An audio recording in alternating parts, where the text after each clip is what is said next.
பக்தி, ஆண்களுக்கு பெண்கள் மேல பக்தி, பெண்களுக்கு நகை மேல பக்தி. நான் சொன்ன எந்த மனுஷனுக்காவது குடும்பத்து மேலயோ, தெய்வத்து மேலயோ, குரு மேலயோ, காதல் மேலயோ, இல்ல தேசத்து மேலயோ பக்தி இருந்துச்சா? இல்லங்க. அதனாலதான் பக்தி எல்லாம் போச்சுன்னு நான் பேச வந்திருக்கிறேங்க. ஐயா, இன்னைக்கு குடும்பத்துல இருக்கிற புருஷங்களோட நிலைமை என்ன தெரியுமா? நிம்மதியா இருக்கும்போது மனைவியை தேடுறாங்க, மனைவி கூட இருந்தா நிம்மதியை தேடிக்கிட்டு இருக்காங்க. ஐயா, இப்படிதான் பல குடும்பங்களோட நிலைமை இருந்துகிட்டு இருக்கு. எங்க குடும்பத்துல எங்க அம்மா 10வது படிச்சுக்கிட்டு இருக்காங்க. ஐயா, எங்க ஊர்ல ஒரு பொண்ணுக்கு ஏதோ ஒரு தவறு நடந்துருச்சுன்னு சொல்லி எங்க தாத்தா என்ன பண்ணாரு தெரியுங்களா? வீட்டுல படிக்காம இருக்கிற பிள்ளைக்கே இந்த நிலைமைனா பள்ளிக்கூடம் போற பிள்ளைக்கு என்ன நடக்கும்னே சொல்ல முடியாது. உடனே கல்யாண ஏற்பாடு செஞ்சாருங்க. எங்க அம்மாவும் கத்துனாங்க, கதர்னாங்க, காலில் விழுந்து அழுதாங்க. ஐயா, எனக்கு கல்யாணம் வேணாம், நான் படிக்கிற பிள்ளைன்னு சொல்லி எங்க வீட்டுல இருக்கிற எல்லாரும் சொன்னாங்க. பாட்டி சொன்னாங்க, சித்தப்பா சொன்னாங்க, மாமா சொன்னாங்க, அத்தை சொன்னாங்க. யார் பேச்சு எங்க தாத்தா கேட்கல.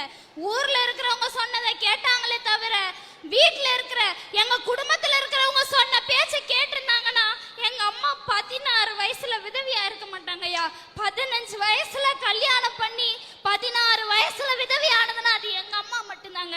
இங்க எங்கங்க இருக்குது குடும்ப பக்தி? கல்யாணமும் பண்ணி வச்சாங்க. ஐயா, கல்யாணம் பண்ண நாள்ல இருந்து எங்க அப்பாவுக்கு எங்க அம்மாவுக்கு சண்டை சண்டை சண்டை. அவங்க சண்டைய சமாதானப்படுத்தணும்னு குடும்பத்துல இருக்கிறவங்க நினைக்கல. சரி, இந்த அம்மா வயித்துல 7 மாசம் கரு உருவாயிருச்சு. அந்த கரு வேற யாரும் இல்லைங்கய்யா, நான் தான். 7 மாசம் முழுவாம இருக்கிறாளே, இவளுக்காக இல்லைனாலும் இவ வயித்துல வளர்ற கருவுக்காவது நம்ம உயிரோடு இருக்கணும். நாம போயிட்டா இவங்களை யாரு காப்பாத்துவாங்கன்னு எங்க குடும்பத்து மேல எங்க அப்பா பக்தியோட இருந்திருந்தா இன்னைக்கு நான் அனாதையா இருக்க மாட்டேங்க. ஐயா, அப்படி எங்க அப்பா இறந்துட்டாரு. எங்க அப்பா இறந்ததுக்கு அப்புறம் எங்க பாட்டி எங்க தாத்தா யாருமே வந்து ஒரு வார்த்தை கூட கேட்கலங்க. நான் பாட்டி தாத்தான்னு சொன்னது எங்க அப்பாவோட அப்பாவையும் அம்மாவையும் அவங்கள பாட்டி தாத்தான்னு சொல்றதுக்கே நான் அசிங்க பண்றேங்க. ஐயா, இந்த இடத்துல இருந்து 16 வயசுல விதவி ஆயிட்டாங்க. அதுவும் கையில ஒரு பொட்ட பிள்ளைய வச்சிருக்காளே, அவ எப்படி காப்பாத்துவான்னு அவங்க யோசிக்கலங்க. ஐயா, ஊர்ல இருக்கிறவங்க என்ன சொன்னாங்க? பெத்து வச்சிருக்கிறது பொட்ட பிள்ளைய வளர்க்கறது ரொம்ப கஷ்டம், அவங்களுக்கு பார்த்து ஏதாவது செய்யுங்கப்பா அப்படின்னு. எங்க தாத்தா கையில 10 ஏக்கர் நிலம் வச்சிருக்காரு. ஆனா எங்களுக்கு கொடுக்கறதுக்கு 10 ரூபாய் காசு இல்லைங்க அவர்கிட்ட. அவங்ககிட்ட எங்க இருந்து குடும்ப பக்தி? ஊர்ல இருக்கிற எல்லாரும் சமாதானப்படுத்தினாங்க. சமாதானப்படுத்தினதுக்கு அப்புறம் என்ன தெரியுமா சொன்னாரு எங்க தாத்தா? 20,000 ரூபாய் காசு கொடுக்குறேன், அதை தவிர என்னால எதையுமே செய்ய முடியாது. 20,000 ரூபாய் காசை வச்சுக்கிட்டு இந்த காலத்துல ஒரு பொட்ட பிள்ளைய வளர்த்து கல்யாணம் பண்ணி கொடுக்க முடியுமாங்க? அந்த 20,000 ரூபாய கொடுக்கறேன்னு சொன்ன அடுத்த நிமிஷமே 100 ரூபாய்க்கு பாண்டு பத்திரம் வாங்கிட்டு வராருங்க எங்க தாத்தா. வாங்கிட்டு வந்து என்ன சொல்றாரு? இந்த 20,000தோட உங்க உறவையும் எங்க உரையும் முறிச்சுக்கணும், இதுக்கப்புறம் எதுக்காகவும் நீ எங்க முன்னாடி வந்து நிக்க கூடாதுன்னு சொல்லி பாண்டு பத்திரத்துல கையெழுத்து வாங்கிட்டு போறாருங்க. எங்க அப்பாவோட அப்பா. அவங்க கிட்ட எங்கங்க இருந்துச்சு குடும்ப பக்தி? எங்களுக்கு அன்னைக்கு இருக்கிறதுக்கு வீடு இல்ல, ஒருவேளை சோறு போடுறதுக்கு யாரும் இல்ல. சரி, நிலத்துல பயிர் செஞ்சு பொழைச்சுக்கலான்னு பார்த்தா சொத்து கிடையாது. என்ன பண்றதுன்னே தெரியாம எங்க அம்மா என்ன ஹாஸ்டல்ல கொண்டு போய் விட்டுட்டாங்க. ஹாஸ்டல்ல விட்டுட்டு எங்க அம்மா பொழப்ப தேடி திருப்பூருக்கு போயிட்டாங்க. ஐயா, காலையில 7 மணிக்கு பனியன் கம்பெனி உள்ள போனாங்கன்னா 7 மணில இருந்து நைட்டு 9 மணி வரைக்கும் அவங்க கால் கடுக்க நின்னாதாயா அவங்களுக்கு அன்னைக்கு 125 ரூபாய் சம்பளம். உடம்பு சரியில்லைன்னா கூட ஆஸ்பத்திரிக்கு போக மாட்டாங்க. ஆஸ்பத்திரிக்கு போனா டாக்டருக்கு 100-200 சம்பளம் கொடுக்கணும். அந்த பணத்தை வச்சா நம்ம பிள்ளைக்கு ஒரு பேனா வாங்கி கொடுக்கலாம், ஒரு நோட்டு வாங்கி கொடுக்கலாம். கஷ்டப்பட்டு எங்க அம்மா என்ன படிக்க வச்சாங்க. ஹாஸ்டல்ல 13 வருஷம் இருந்தாங்க. ஐயா, 13 வருஷத்துல ஒரு நாள் கூட, ஒரு நிமிஷம் கூட எங்க தாத்தா வந்து என்ன பார்த்தது இல்ல, எங்க பாட்டி வந்து என்ன பார்த்தது இல்ல, எங்க அத்தைங்க வந்து பார்த்தது இல்ல, எங்க சித்தப்பா வந்து பார்த்தது இல்லைங்கய்யா. ஹாஸ்டல்ல படிக்கும் போது பேரண்ட்ஸ் மீட்டிங் வைப்பாங்க. எல்லா பிள்ளைங்களுக்கும் பேரண்ட்ஸ் வந்து நிற்பாங்க. உன் பிள்ளை இப்படி படிக்குதுமா, ஆவரேஜா படிக்கிற பிள்ளைங்களோட அப்பா அம்மாவே வந்து சந்தோஷப்படுவாங்க. நான் நல்லா படிக்கிற பொண்ணு, ஆனா எனக்குன்னு எங்க அம்மா வந்து அந்த இடத்துல நிக்க மாட்டாங்க, எங்க தாத்தா வந்து நிக்க மாட்டாங்க, எங்க பாட்டி வந்து நிக்க மாட்டாங்க. அந்த நேரத்துல நான் துடிச்சு போவேன் பாருங்கய்யா. அங்க எங்கங்கய்யா இருக்குது குடும்ப பக்தி? ஆனுவல் டே ஃபங்க்ஷன் வைப்பாங்க. ஆனுவல் டே ஃபங்க்ஷன்ல எல்லா பிள்ளைங்களும் 100 மீட்டர் ஓட்ட பந்தயத்துல ஜெயிச்ச பிள்ளை கூட அதுக்கு பிரைஸ் வாங்குறதுக்கு அவங்க அப்பா அம்மாவை ஸ்டேஜ் கூட்டிட்டு வரோம். நான் நல்லா படிக்கிற பொண்ணு, எல்லா ஈவென்ட்லயும் பார்ட்டிசிபேட் பண்ணி பிரைஸ் வாங்குவேன். ஆனா எனக்குன்னு என் கூட பிரைஸ் வாங்குறதுக்கு யாருமே இருக்க மாட்டாங்க. எல்லாரும் வந்து கேட்பாங்க, உங்க அம்மா எங்கம்மா, உங்க தாத்தா எங்கம்மா, உங்க பாட்டி எங்கம்மா. அவங்களுக்கு பதில் சொல்ல முடியாம ஒரு நிமிஷமும் கூனி குறுகி தவிச்சு போவாங்கய்யா. அந்த நேரத்துல நான் என்னங்கய்யா பாவம் பண்ணேன்? நான் என்ன பாவம் பண்ணேன்? இந்த உலகத்துல பிறந்ததுல இருந்து நான் எங்க அப்பா மூஞ்ச பார்த்தது இல்ல. எங்க அப்பா போட்டோவை கூட எனக்கு காமிக்கல. இவங்க கிட்ட எல்லாம் எங்கெங்க இருக்குது குடும்ப பக்தி? குடும்ப பக்தி இருக்குது நம்ம எல்லாம் பேசிக்கிட்டு இருக்கோம். எங்க அம்மா ஒரு நாள் முழுக்க கஷ்டப்பட்டு, ஒரு மாசம் முழுக்க கஷ்டப்பட்டாதாங்க அவங்க ஒரு நாள் நிம்மதியா சோறு சாப்பிட முடியும். அப்படியெல்லாம் கஷ்டப்பட்டு எங்க அம்மா என்ன படிக்க வச்சு இன்னைக்கு நான் 2 டிகிரி முடிச்சிட்டேங்கய்யா. இன்னைக்கு நான் 3வது டிகிரி படிச்சுக்கிட்டு இருக்கேன். இன்னைக்கு நான் 3வது டிகிரி படிச்சு கண்டிப்பா அடுத்த வருஷம் வேலைக்கு போயிருவேன் தெரிஞ்ச உடனே எங்க அத்தைங்க வந்து என்ன பொண்ணு கேக்குறாங்க.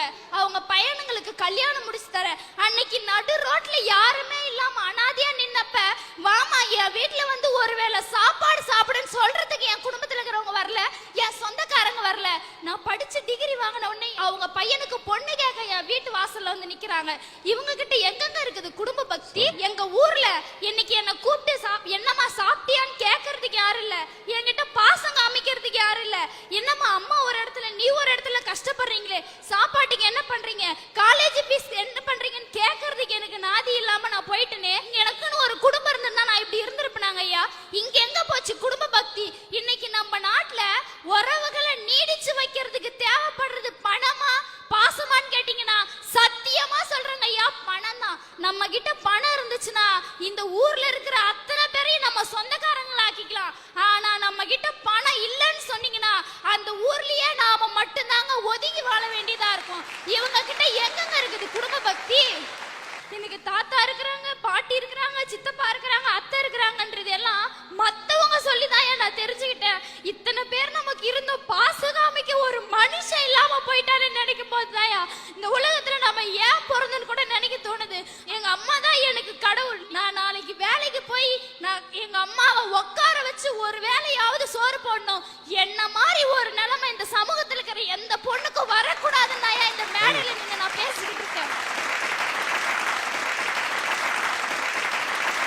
கண்ணின் மணியே கண்ணின் மணியே போராட்டமா, உன் கண்களில் என்ன நீரோட்டமா, கண்ணின் மணியே போராட்டமா. 16 வயசுலேயே கணவனை இழந்து இந்த குழந்தையை இந்த உயரத்திற்கு ஆளாக்குவதற்கு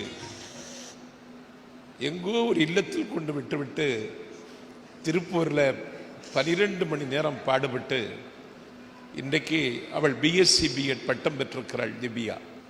இந்த குடும்பத்திற்கு பின்னால் இருக்கிற வலி வருத்தம் இந்த மண்ணில் யாருக்கு நிகழக்கூடாது. குடும்பம்ங்கிறது அம்மா மட்டும் இல்லை, அப்பா அம்மா தாத்தா பாட்டி அத்தை மாமா சித்தி சித்தப்பா அண்ணன் தங்கை எல்லாம் சேர்த்து தான் உறவு. ஆனால் எந்த உறவினுடைய பாசமும் எந்த உறவினுடைய வாசமும் கிடைக்காமல் இந்த திவ்யா இந்த உயரத்துக்கு வந்திருக்கிறாள். என்ன படிக்கணும்னு நீ நினைக்கிறியோ அந்த கல்வி செலவு அத்தனையும் எஸ்ஆர்எம் பல்கலைக்கழகத்தினுடைய வேந்தர் பாரிவேந்தர் அவர்கள் ஏற்றுக்கொள்வார்கள். உன் கண்ணிலிருந்து ஒரு சொட்டு கண்ணீர் இனிமேல் வரக்கூடாது. வாழ்க்கை வாழ்வதற்கு என்று வாழ்ந்து காட்டி வரலாறு படைப்பதற்கு திவ்யாவுக்கு என்னுடைய வாழ்த்துக்களை தெரிவித்து, உங்கள் துயரம் விரைவில் விலகும், உங்கள் துன்பம் உங்களை விட்டு நீங்கும். இனி வருகிற நாட்கள் ஒவ்வொரு நாட்களும் மலருக்கும் திவ்யாவுக்கும் நல்ல நாட்களாக அமையும்.